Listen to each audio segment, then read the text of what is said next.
Hey, how you guys doing tonight? Good. How are you?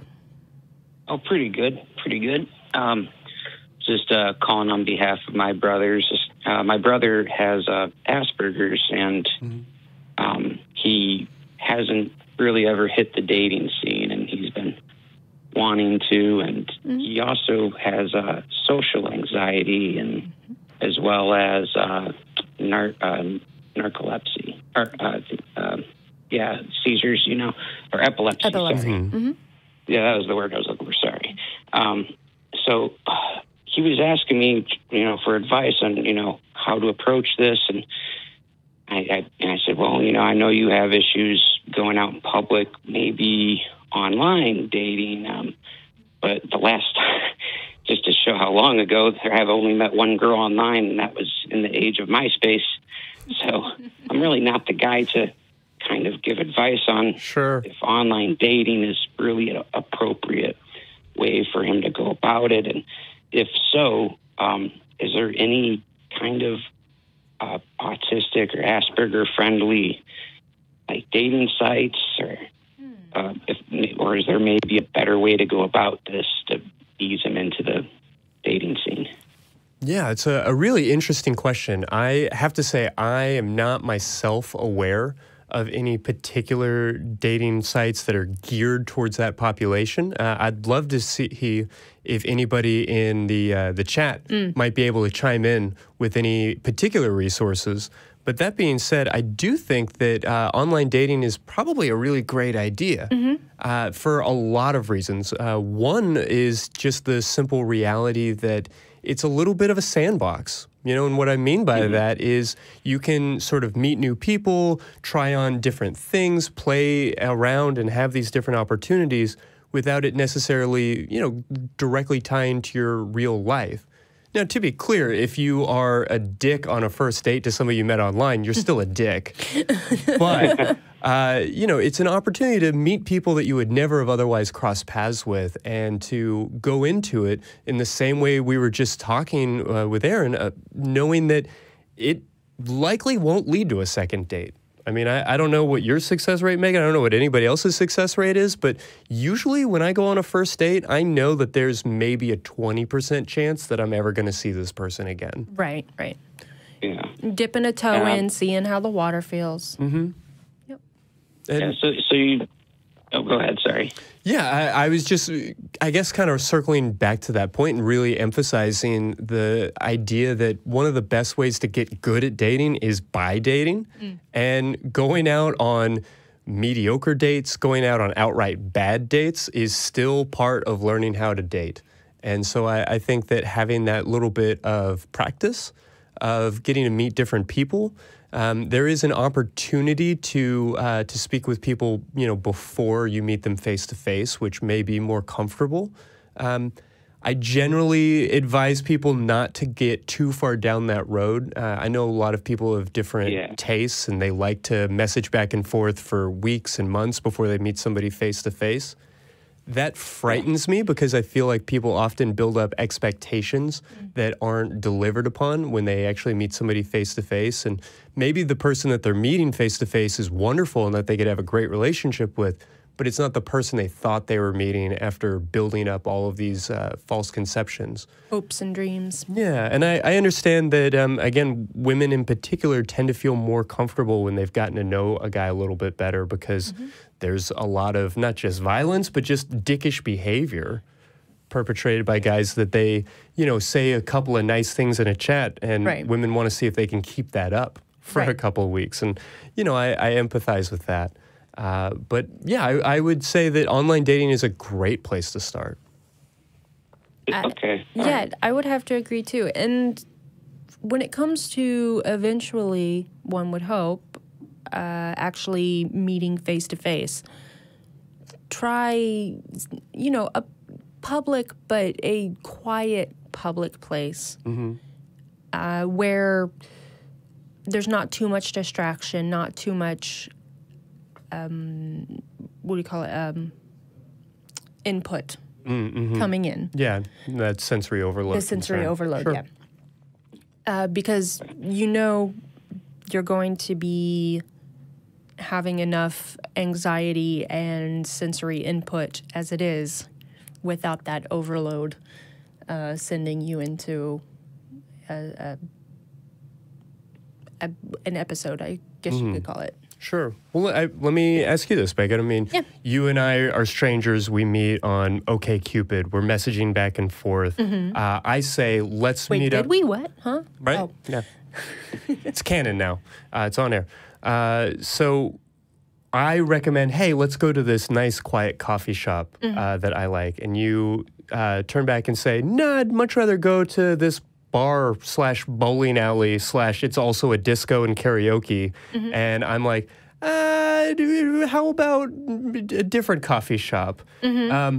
At what point would you feel uncomfortable or comfortable, or how would it be best to communicate to you, hey, one of the reasons I'm not interested in going down to, 6th Street and downtown and Bright Lights Big City is because of my sensory experiences and these different things? Honestly, just be upfront with it, because once you're upfront with it, it makes sense. You're suddenly no longer the creep who wants to go, to some back alley. You are someone who has sensory input issues and would like a quiet place to get to know me. So I would say be upfront. Okay. So maybe not put it in your profile, but be comfortable talking honestly about those sorts of things? Very much so. And don't hold it back until right before the date. Make it one of, not the first, don't lead with it, but definitely make it when you get into the pleasantries of, so tell me a little about yourself. I would definitely, sandwich it in there somewhere so that it is on the table. Not necessarily awkward. Exactly. And it also helps guide the interactions from there so that, one, you don't get some crazy, person who... Catfish. Exactly. You don't get catfished. You don't get someone who doesn't want that type of relationship. They're immediately gone. Okay, on to the next possibility that might actually be a good match. Okay. Yeah, and I think my last piece of advice, and I'd love for you to weigh in on this, would be to really help differentiate for him or help prepare him for the reality of that rejection. Knowing that online internet dating rejections aren't like real life rejections in the sense that no one is going to walk up to you at a coffee shop and randomly say, I don't like you. I don't want to date you. I don't think you're pretty. And so when we date online, when that happens, and it does, unsolicitedly, people we thought were into us just all of a sudden turn into jerks, or people that we weren't even connected to in any way just reach out to say, hey, just so you know, I don't like you. I dislike your face. And that Christy, has sucks. this happened to you? I mean, it was. I read a story. It was in a book. Oh, okay. I have many books in my apartment. Okay. Only to say that, maybe prepare him a little bit and help contextualize those things. To explain that dating online is not the same as meeting somebody in person. The social rules are a little bit different, and helping to just ease him into that. There are some really great books on the topic that may, depending on his interest level, be really useful. And so I would encourage you to take a look if that's something that would take some of the anxiety out. Which books would you recommend? Yeah, I personally love and still love to recommend Modern Romance by Aziz Ansari. I know that's a tricky pick for some folks nowadays, and that is something we could spend a whole other episode on and have. But I think that that's particularly wonderful. I also really like Dataclysm, the author of which is escaping me. I am not familiar with this, but I will say when it comes back to Christy, we can put them in the show notes. Yeah, we'll definitely have that up. Later you can look back and rewatch and go into the show notes and find those referenced there. Okay, thank you very much. I thank you for the advice, and I'll definitely pass it along to my brother. You guys have been pretty helpful. Yeah, glad to hear it. And, like we said to Aaron, happy rejection, happy dating, and everything else to him. We wish him luck. And tell him good luck from us. Absolutely, absolutely. You guys have yourselves a very wonderful evening. You too. Yeah, that's definitely a tricky area. Mm-hmm. I mean, it's a tricky area for anyone. Sure. I mean, dating in general, why are we here in an hour and a half every week talking about these issues? It's going to be difficult for anybody. But yeah, that does sound difficult. And I guess I kind of wanted to circle back a little bit to what you talked about, how to disclose these things.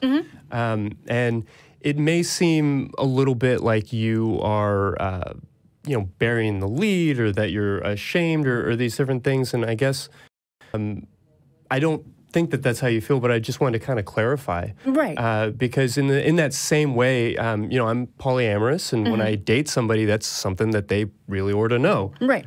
Because if things start going well and 5 dates in, it's like, oh, hey, by the way, here's my other girlfriend. Yeah, that's going to be an uncomfortable conversation for somebody who wasn't prepared for it. Now, should we live in a society where everybody assumes that everybody else is neurotypical, or that everybody else is monogamous, or these different things?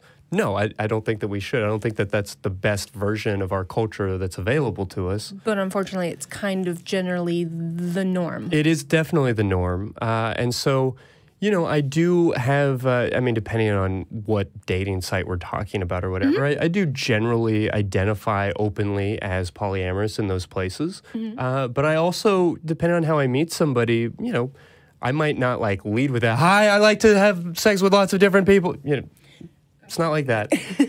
But I do try, after we're messaging a little bit, maybe before we start making concrete plans to get together. Exactly. To just say, this is who I am. After the pleasantries. Yeah. But before, before the even thinking about a first date. Just, hey, you get into that on anyone who's been on online dating and has had those conversations, it's always inevitably, so tell me a little bit about yourself. And that is the perfect opportunity. You can list, your interests, hobbies. By the way, I'm on the spectrum. And because it should not be a big deal, but it is an integral part of who you are. It's a form of self-description. So and it is how you describe yourself. Exactly. And so when someone says, tell me a little about yourself, all right, I will. I'll tell you, that I'm on the spectrum, that I had oatmeal for breakfast, that, I like dogs more than cats. Don't send me any emails, thank you. Although I still think the micro pig is the best. The best mascot? The best mascot. Yeah. It's fair. Shout out to Serafina. Yes, the piglet is the best. And I think making that a natural part of the conversation, you don't want to lead with it and you don't want to hold it back. Just make it a natural part of the conversation. And if you make it a natural part of the conversation, then it's just a natural conversation. Right. It just feels like part of the whole thing. Right. And not this big gridlock stopping moment. Right. Right. Exactly. Okay. Well, fair enough. It seems like we are going to be on our own tonight. It does appear sorry that way. to say. So, there were a few things that we wanted to talk about, and I'm wondering, how comfortable you would feel kind of diving in a little bit more as we were talking about autism spectrum disorder and these different things. Yeah, sure. Just shoot. Yeah, so I guess to wrap it, to go back on all of it, what does autism spectrum disorder look like in somebody's lives? I mean, Julie, one of those first callers, talked about, how there are real differences between people who are nonverbal and people who are, living largely independent and functional lives. And, there's a whole range of folks. So I know that when we're talking about these descriptions, they're imperfect. Well, and I think the key word to use is spectrum, because it is a amalgamation, I think, is the best word, of so many different characteristics and sensory type, I don't want to say issues, but sensory type reactions that go into it.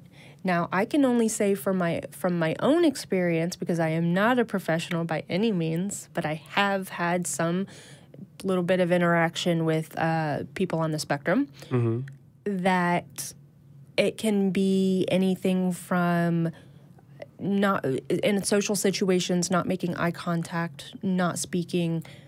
If you do speak, maybe you're monosyllabic, meaning saying yes, no, maybe.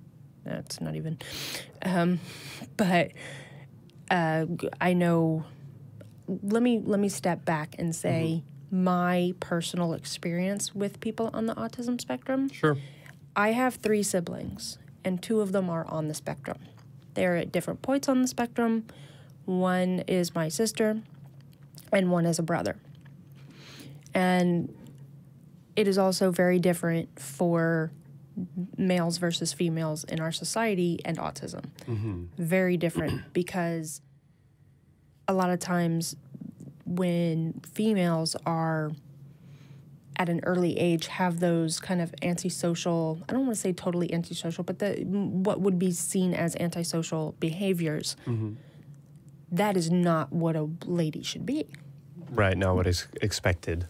And so there is a lot of time and effort put into making them comfortable in society and talking to people. And so to a certain point on the spectrum, women are kind of pushed more toward being more socially conscious. So often folks who are on the spectrum are so aggressively socialized at an early age that it maybe wouldn't be diagnosed or noticed. Right. But there, of course, are other symptoms that I know I have witnessed, not just from my siblings, but from other people on the spectrum, is coming into contact with situations where something doesn't make sense.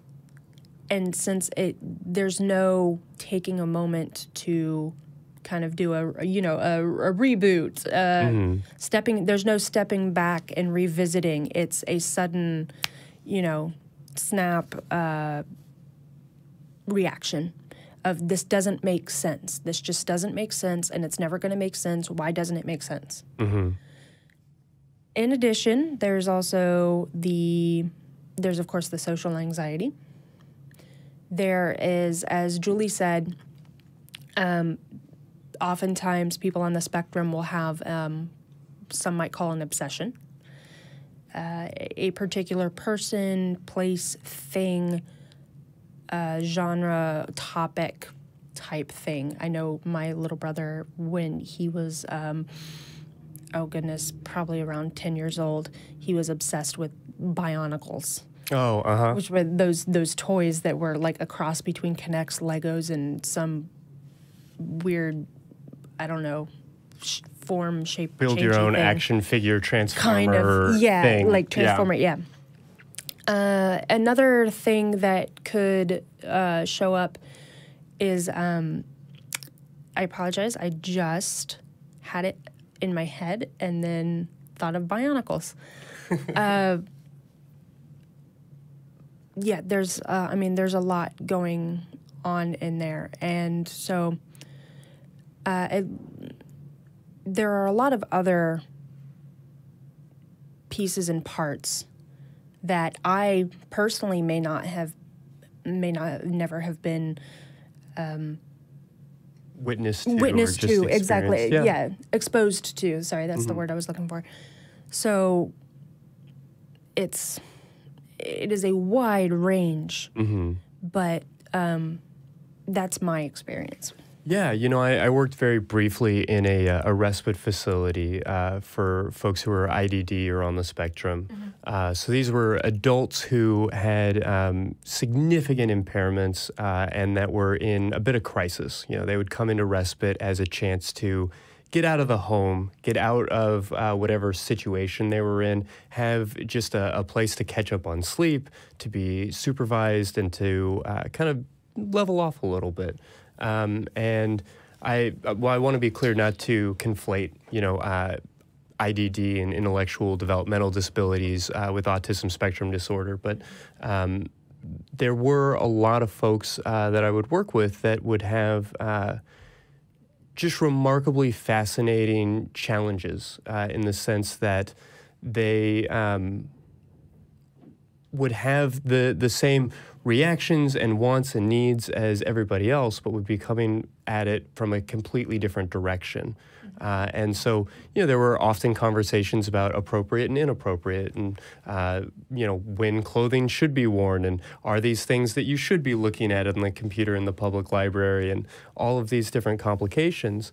But it was far removed from the types of folks that we've been able to speak with tonight and the types of experiences that they're having. So it is really difficult, and I see Julie's point about combining all of those people into one spectrum. Into one category. Right.